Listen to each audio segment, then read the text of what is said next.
Afternoon and welcome to the Rundown. I am your host, Captivating Christian, and here are some of your top stories for today, the 24th of September.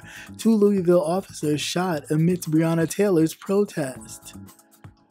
Racism has cost the U.S. over $16 trillion. The Citigroup finds out through an investigation. Trump on peaceful transition if he happens to lose. Get rid of the ballots and there won't be a transfer. We're going to have to see what happened, Trump says.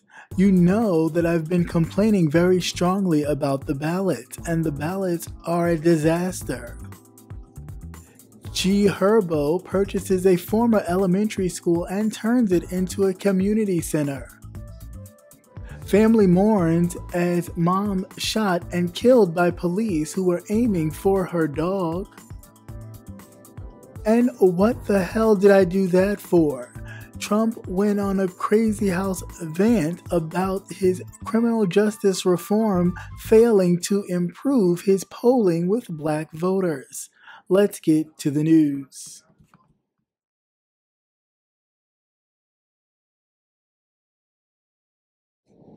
Just hours after the Kentucky grand jury brought no charges against the Louisville police for Breonna Taylor's death and protesters took to the streets, authorities say that 2 officers were shot and wounded Wednesday night when the demonstration expressing the anger over the killing of black people at the hands of the police. The interim Louisville police chief, Robert Schroeder, said a suspect was in custody but did not offer details about whether that person was participating in the demonstrations. He said both officers are expected to recover and one is undergoing surgery. He said the officers were shot after investigating gunfire at the intersection where there was a large crowd. Several shots rang out as protesters in downtown Louisville tried to avoid police blockades, moving down an alleyway as officers lobbed pepper balls, according to the Associated Press journalists.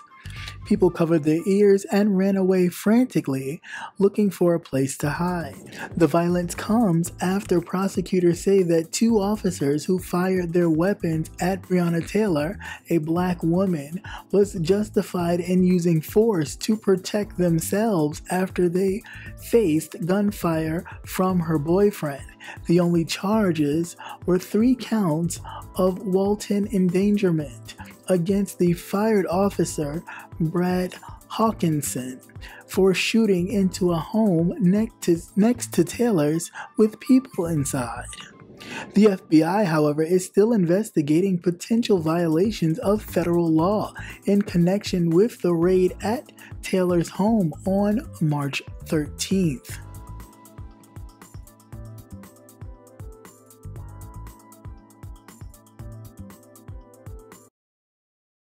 Welcome everyone. Welcome. Thank you for coming.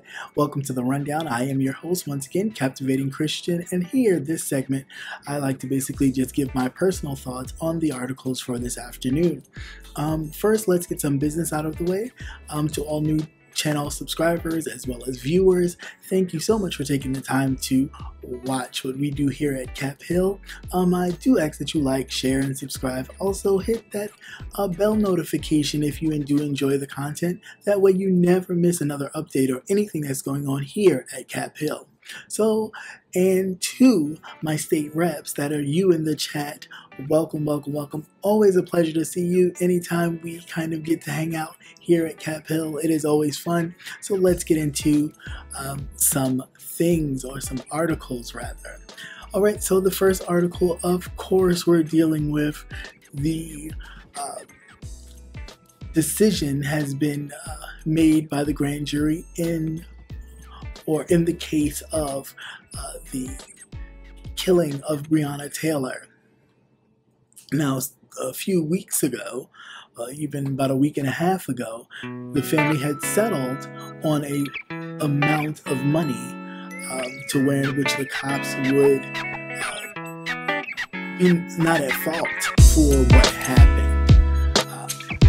And now here we have the jury deciding that none of the actual police officers are going to be charged. The only officer that is going to be charged is now an ex-officer who was firing blindly as he went around the back to shoot 10 more shots after 16 shots were shot before him, and then the first round of shots were 6 shots from the first officer.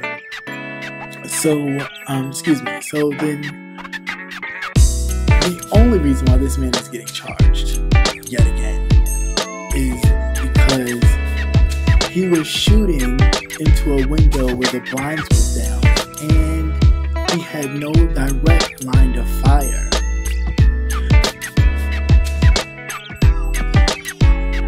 Let me say that again for those of us so we can all understand the gravity to what this was.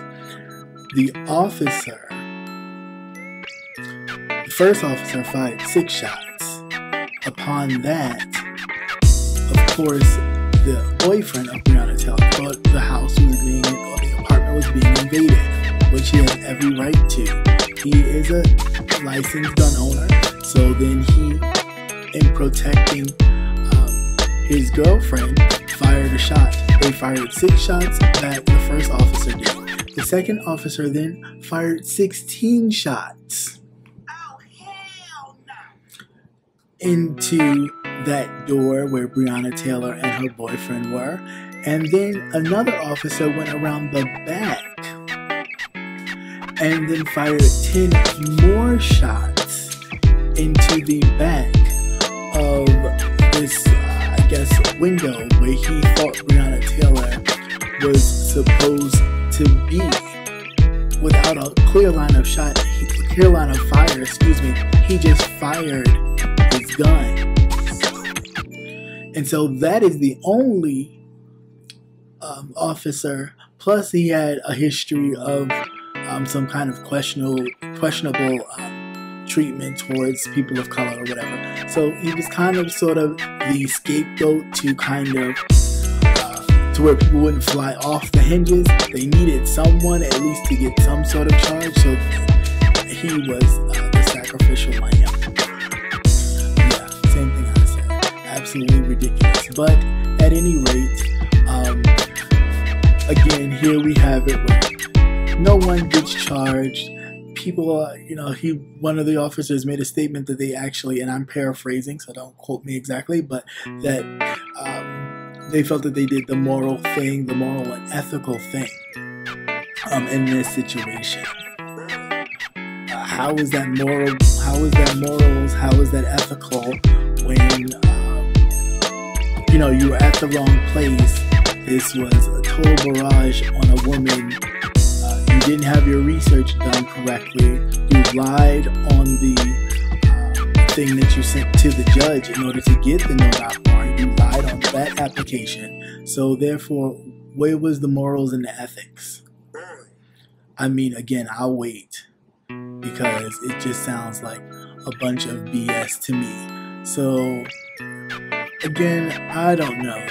You get, like I said, you get so tired of saying the same old thing that you just be like seriously, you keep telling us, as if our lives really don't matter, and that if you just throw them something, throw them some money, throw them this, everything will be okay. And it's not. It's like people are actually dying in these streets by police, and it's okay. It's given the green light, which is actually absolutely ridiculous. However, this story is dealing with that and 2 officers being shot. Now again, I am the one sometimes to throw out the conspiracy theory in all of this, but isn't it funny that these 2 officers that were shot will be making a kind of speedy recovery?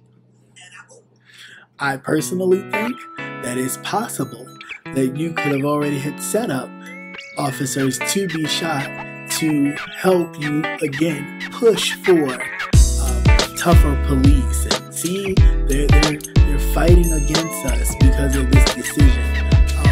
When we know that they're capable of setting stuff up themselves to already help us look some type of way in order to keep pushing this kind of story along.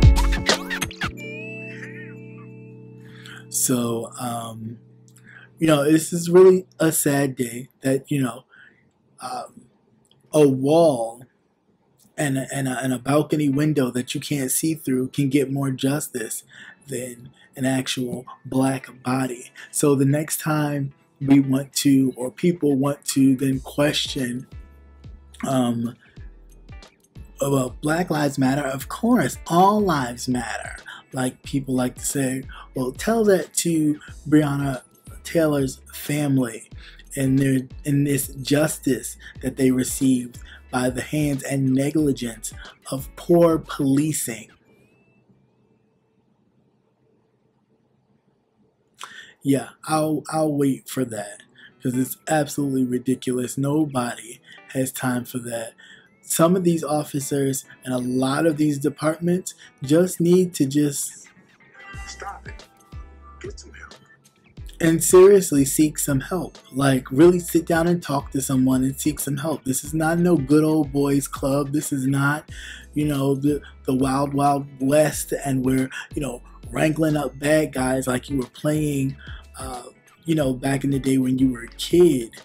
It really, truly is ridiculous. And, we need to really get this together and really focus on this and really have legislation that really puts an end to this before more and more people lose their lives because of the poor neglect, the level or the lack of respect for people of color.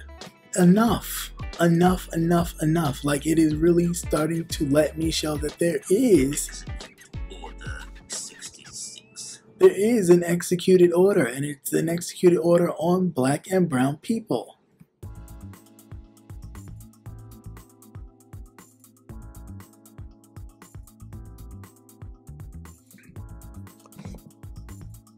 America could have been $16 trillion richer if not for inequalities in education, housing, wages, and business investments between black and white Americans over the past 20 years.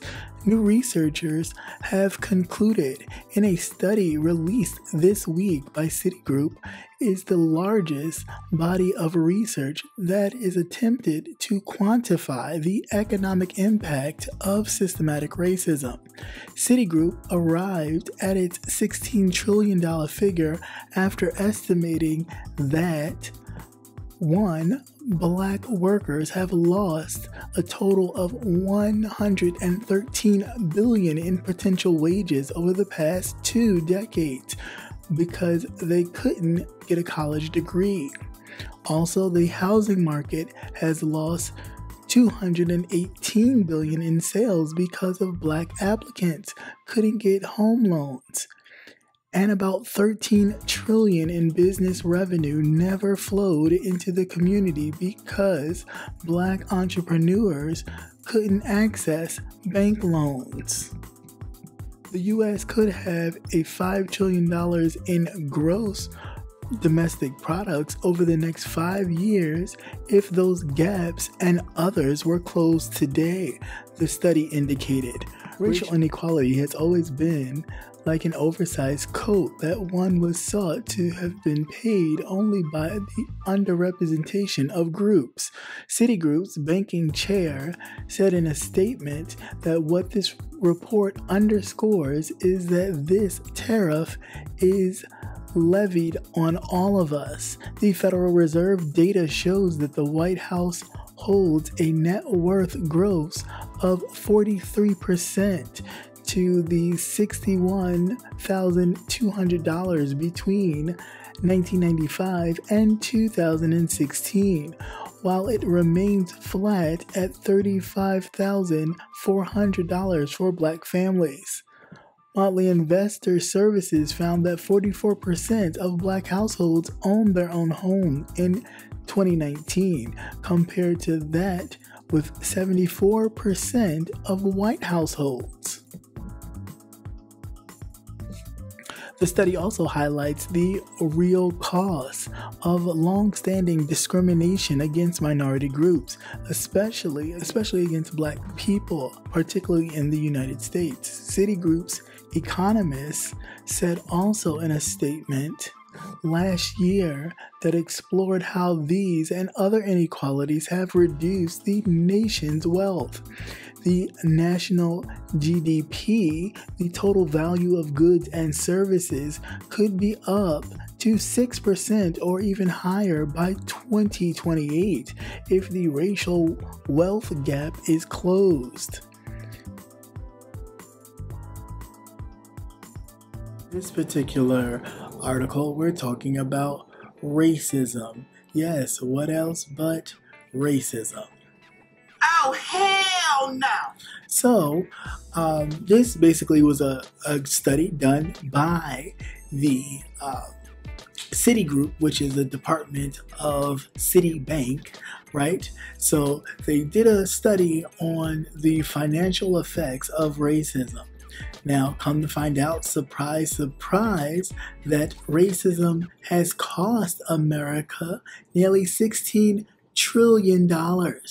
That's 16 trillion with a T. So $16 trillion due to the inadequacies in education, housing, wages, and business investments for the past 20 years. And the breakdown goes as follows. So Black workers have lost a total of $113 billion in potential wages over the past 2 decades because they were not able to get a college degree. At the same token, the housing market has lost nearly $218 billion in sales because Black applicants could not get home loans. And also, as far as business, which is a big loss, they lost $13 trillion in business revenue because it never flowed into the economy to help Black entrepreneurs because they couldn't access bank loans. Now, all of this, along with the redlining and the segregation of schools and so on and so forth, all these things add up to where we are right now. However, the good news is all this stuff this gap can be closed, but the question is the government willing to aid in closing it? Oh, hell no! I really don't think so. And we talk a good game.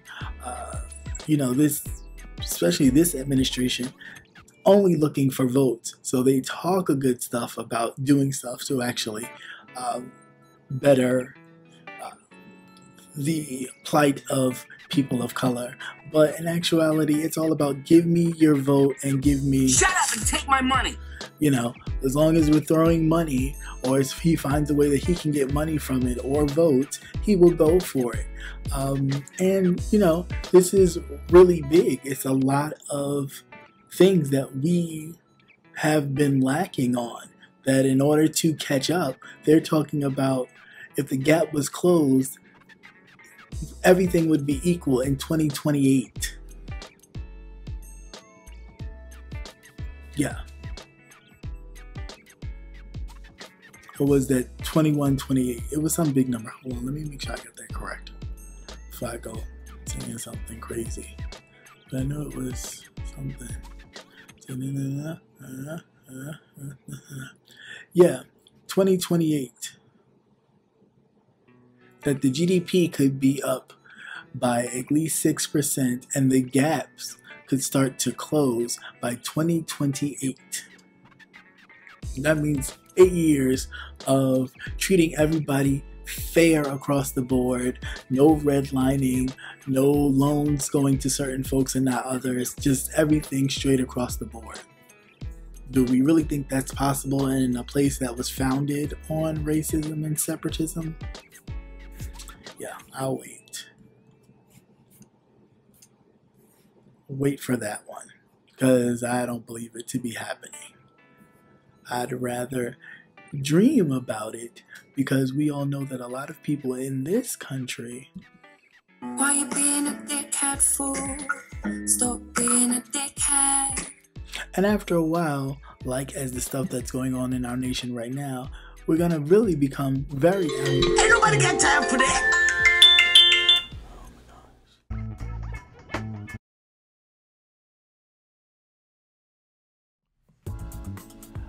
President Donald Trump was asked on Wednesday whether he would commit to a peaceful transfer of power should he lose this fall to the Democrat presidential nominee Joe Biden. The president declined to do so. "Well, we're going to have to see what happens," he said. "You'll know that I've been complaining very strongly about the ballots, and the ballots are a disaster." When asked by Fox News' Chris Wallace in June whether he would accept the election results, Trump said that he would have to see, and claimed that mail-in voting will rig the election. Trump has repeatedly assented mail-in voting was widely fraudulent, but he and his campaign have released no evidence to prove that it has been rigged. Even though the president and the First Lady Melania Trump have voted by mail, and his campaign and Republicans have encouraged voters in key swing states to request ballots, his campaign is suing multiple states over mail-in voting rules. And in this particular story about the president not wanting to, or clearly saying that he would have a smooth transition of power, one, we all know that this is lying, okay? He is a gaslighter. He will do anything that will sell attention and papers to have everybody talking about him. But in actuality, we all know what we're dealing with, right? We're dealing with code what? Uh-oh, retard alert. Uh-oh, retard alert. Uh-oh, retard alert. So this man will like do anything, say anything that will be enticing. Now, can he make the transition of power an awkward situation? Yes, he can, because he technically would still be the president. However, there are things in place that would kind of, move it along, and he can be dragging and kicking. But at the end of the day, he would kind of look real stupid and dumb if in fact that happened. But, who knows? I don't put it past this guy. We all know that it's his thing to... Why the fuck you lying? Why you always lying? Oh my God. Stop. So, he just needs to go about his business, and hopefully, he could live out his life and go head on and do whatever he is, gonna do, because I don't know. I don't think we would be able to withstand another 4 years of Trump. I think what he needs to do is immediately after getting off Marine 2, because it won't be Marine 1 anymore, it'll be Marine 2, that he needs to do these very things, and he might start to get some clarity. Stop it. Get some help. Yeah, I think he definitely needs to get some help. Or he can, because I'm sure Melania will probably divorce him anyway once this is over. And he can go look for... sexy girlfriend. And hopefully he's find one, Or he can, make a change in his life and just truly be the person he was born to be. I'm gay. Him and Lindsey Graham can, they can play golf all day long, and, they can do those things. And he can grab Lindsey Graham and have a good time. I think he would like that, because, Trump likes praises, and nothing will get his goat more than to be praised. And I think him and Lindsey Graham would be a great couple together. Bing, bing, bong, bong, bing, bing, bing. And they can do all that, stuff that they do. So, but let me stop before he tells me that Don't be rude. So, I'll go. But do I think Donald Trump will have this a smooth thing of power? No, he's going to kick and scream. He's going to, talk about it was rigged and that this travesty should not be happening and so on and so forth. But at the end of the day, if the voters speak in numbers that I think they should, it'll just be... Well, that comes under the category of too bad. And he just have to get his ass out and go about his business, right? Right.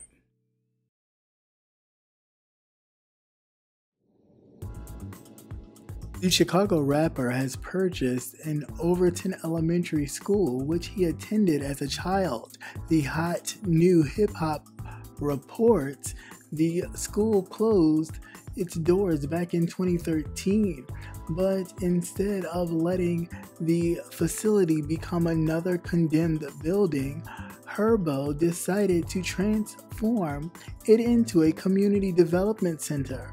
Herbo explained that the purchase has allowed him to have an imprint in his community as a leader.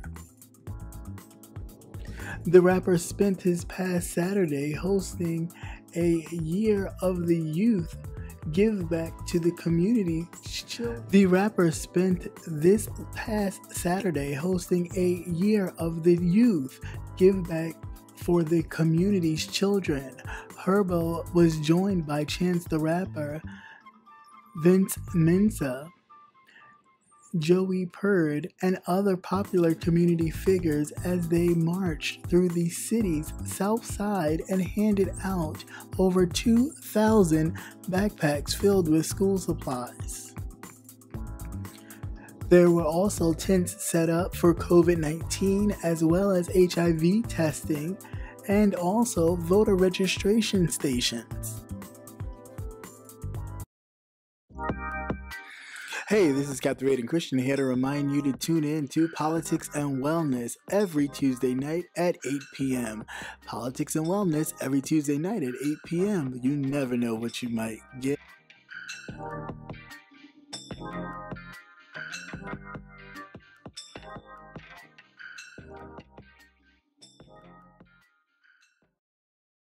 And sometimes it is always great to kind of crack open the newspaper or scroll down some news feed and see some great news. Because all the time we've always been, kind of overwhelmed with all of the that goes on in this world, that it is great to hear some good news and to see that there is one in the community of rap who's actually taken his funds and done something with it. He's taken that and actually took an old elementary school that he once attended and is turning it into a community center for his community. Now that is one thing that you can say is definitely very admirable, like along the lines of LeBron James. It's something that must be applauded.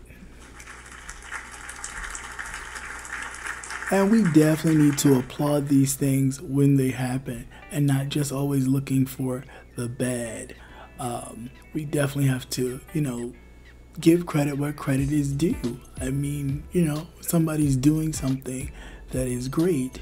We need to definitely applaud that and support that, because there's so much negativity that's being thrown at us or we've been accused of, that at the end of the day, it feels great to do something and not be considered the aggressor or the violent one. That people can actually come together, use their resources, and do something great.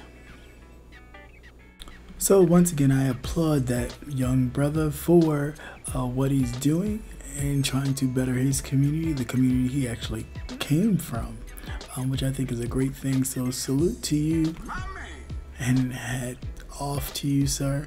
Hopefully others will take your lead, as just like LeBron James had started with creating your own. Create your own schools, create your own community centers. Don't leave it up to the lawmakers to do that. They've already shown that a lot of them don't have our best interests, and that most of the time to them we are. So, we need to act accordingly, know it, and do things for ourselves.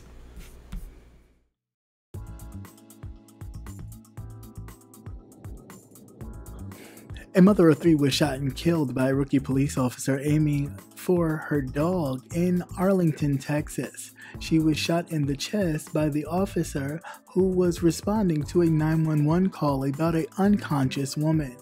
Brooks was actually laying in the shade on a blanket with her dog when the officer approached. The dog came running and the officer opened fire, hitting Brooks instead. The incident was recorded by the officer's body cam.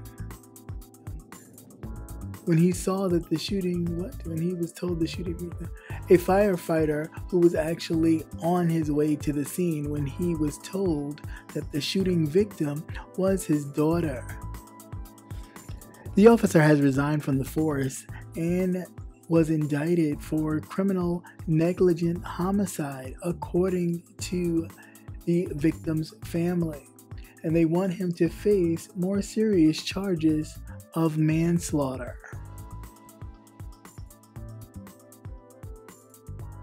This particular story is quite interesting, and it brings me to the phrase of it always being... It's all fake news. It's phony stuff. It didn't happen. So this particular police officer was answering a call, a 911 call, and as he was making his way to see what was going on in this particular scene he was called to, this dog was charging towards him, and he proceeded to take out his gun and shoot at the dog. Mind you, missing the dog, however, hitting this woman in the chest, and she wound up dying. Now, I don't know where all these Blue Lives Matter, we care about all police officers, where are those guys?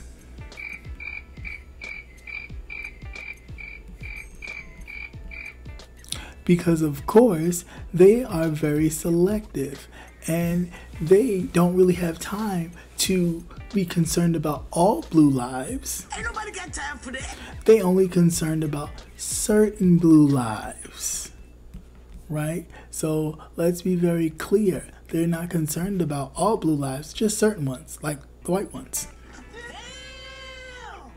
Because when you look at this particular officer, and you look at the woman that was accidentally shot by the officer and died at the hands of the officer, do you see anybody going around promoting Blue Lives Matter?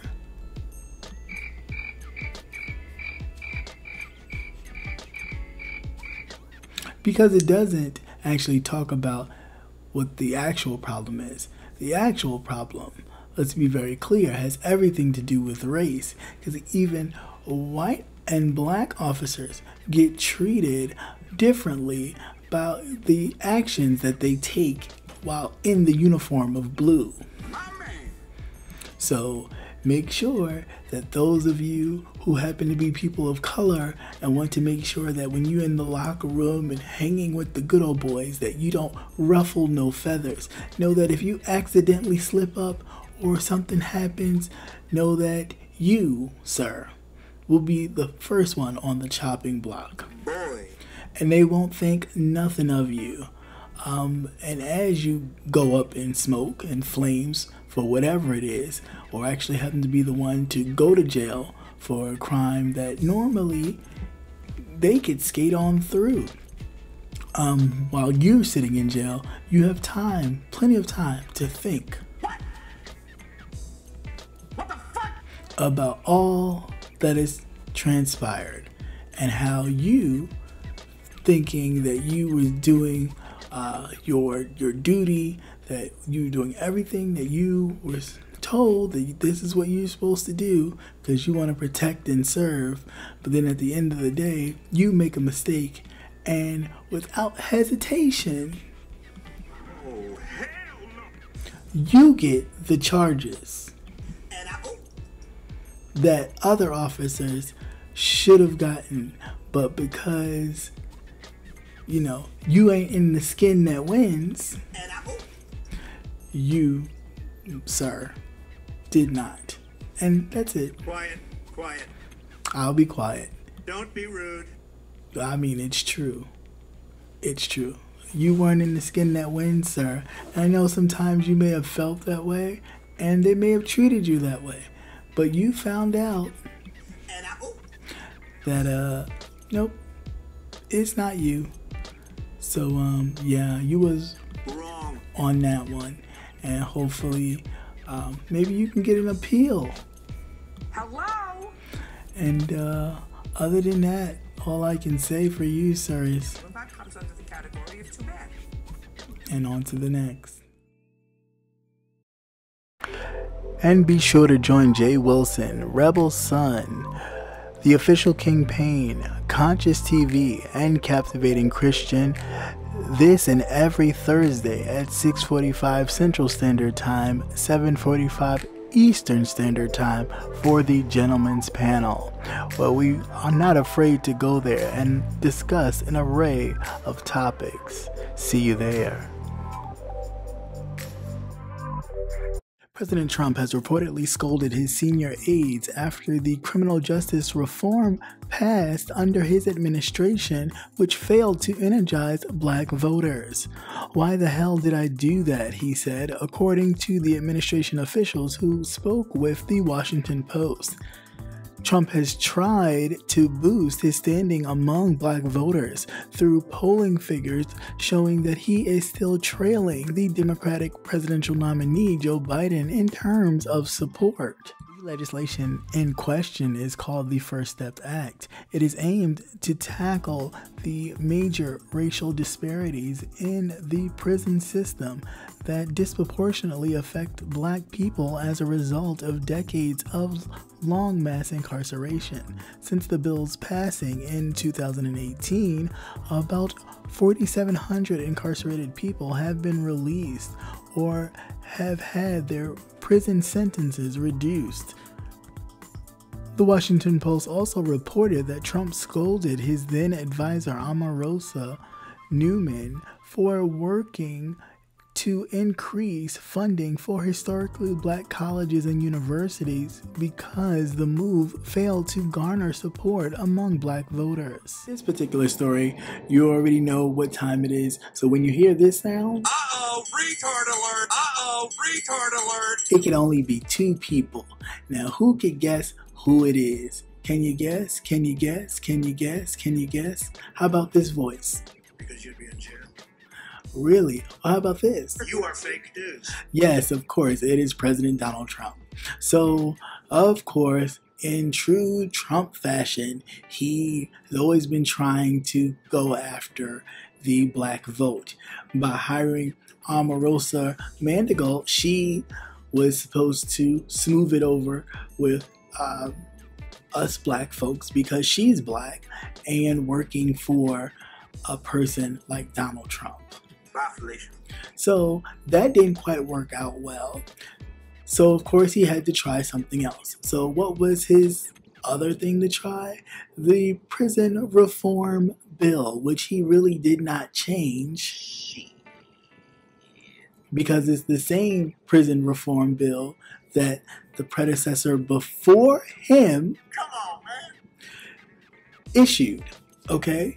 He didn't really do too much changing to it. And however, since it's been implemented over 2 years, it's only released about 42,000 people, which, 4,200 people, which is not a lot of people, considering the amount of people that are actually incarcerated. Not by far. So save me with your savior kind of talk. So anyway, So the word is that President Donald Trump is furious that this prison reform bill did not grant him this heavenly flow of black support, that he's even contemplating, what did he do it for? And I know why he did it. We all know why he did it. Come on, say it with me, people. Why you being a dickhead fool? Stop being a dickhead. So instead of you thinking, oh, well, let me actually do something for some good, right? You actually thought you were going to do it to get votes. Like we were all just going to fall in line as if you were massa once again and we were just supposed to run and jump because you did prison reform and yeah, that's it. Great. We're all for it on his bandwagon. Yeah, did you really think it was going to be? That was easy. Yeah, I don't think so. A little more than that. Maybe stop having so many rallies where the people walking around screaming out white power and waving around Confederate flags.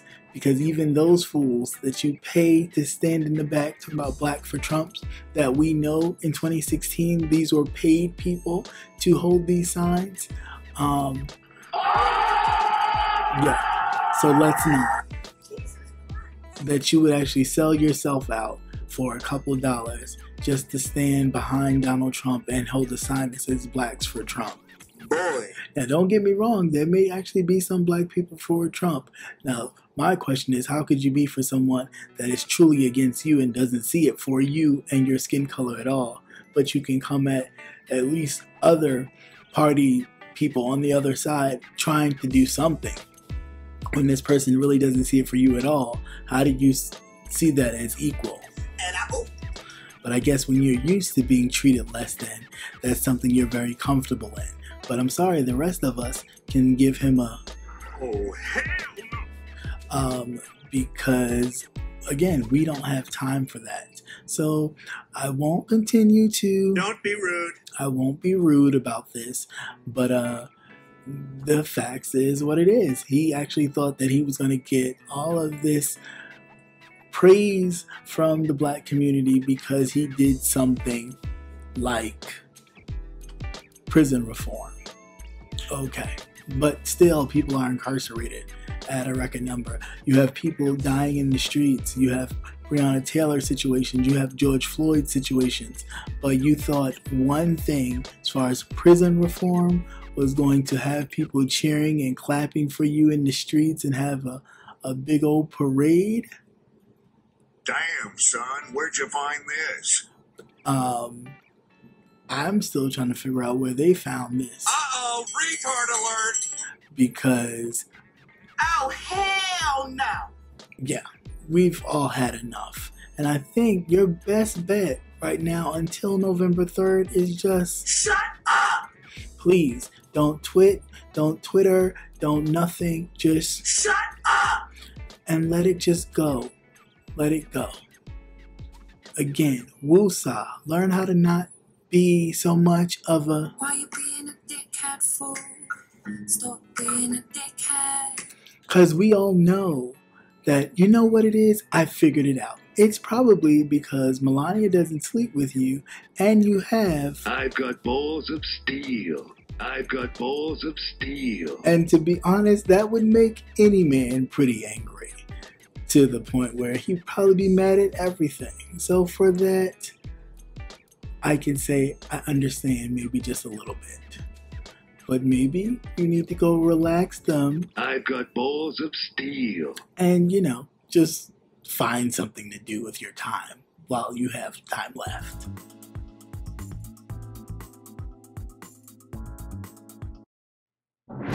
Once again, thank you for watching CCN Midday News. Hope you enjoyed. Please like, share, and subscribe. Also hit that notification button so you will never miss